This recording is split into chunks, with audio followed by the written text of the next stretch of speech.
bit more of a clearer picture, I suppose, of when international travel might be able to resume, that in the sense that it's not going to be anytime soon.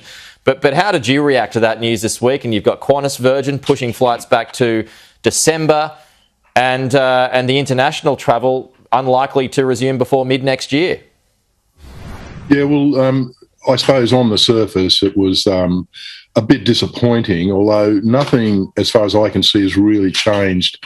If you notice in the budget, it made very clear that the exemptions to that international travel would be what they call safe travel zones. And obviously that's New Zealand. I suspect Singapore will come online pretty soon, and perhaps some other, Southeast Asian or South Pacific islands. So, we're not too worried. The Virgin and Qantas news is not surprising.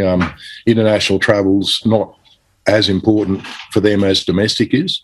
So, most of the international airlines coming in here are Middle Eastern or Southeast Asian or American. So, we're not really surprised about this. I think we will open up a number of safe travel zones over the next 6 months. I'll be surprised. Obviously, it depends on what happens with infection levels and variants in this, but that's what I'd see at the moment. And you think that'll be enough to tie you over?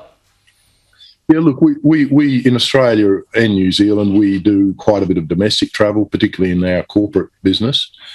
And I was talking to our people in the UK and North America this morning, and they're quite confident it's coming back quite well over there. And half our business, more than half our business now, is in that area of the world. So it's obviously we'd prefer if Australia would open up internationally quicker, but I think they will, as long as it's safe and or it's deemed safe. And there's a lot of variables still. But I'm still reasonably optimistic. I think over the next 12 months, we'll see quite a few international routes come back. And obviously the vaccinations are incredibly important because you will have to be vaccinated to travel to some countries, that's for sure. When do you think, and this is a government's call obviously, and it's dependent on a lot of things, but when do you think, what's your hunch, Graham, on when people may be able to travel back to the US again or the UK again?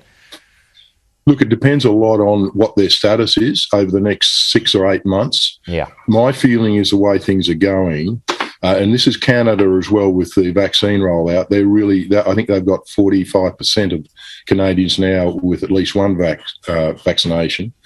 I think it'll probably happen in the next 6 months. The soonest would be 3 months, the most would be 6 months, but it would be contingent on them being what you might call a green zone or a safe travel zone, and it's changing rapidly there, but there could be setbacks. The UK is obviously getting this Indian variant there now. I was talking to our Indian MD last night, and it looks like the AstraZeneca vaccine, which they do use in India, is working against this variant. So I don't think that'll change things too much because I've had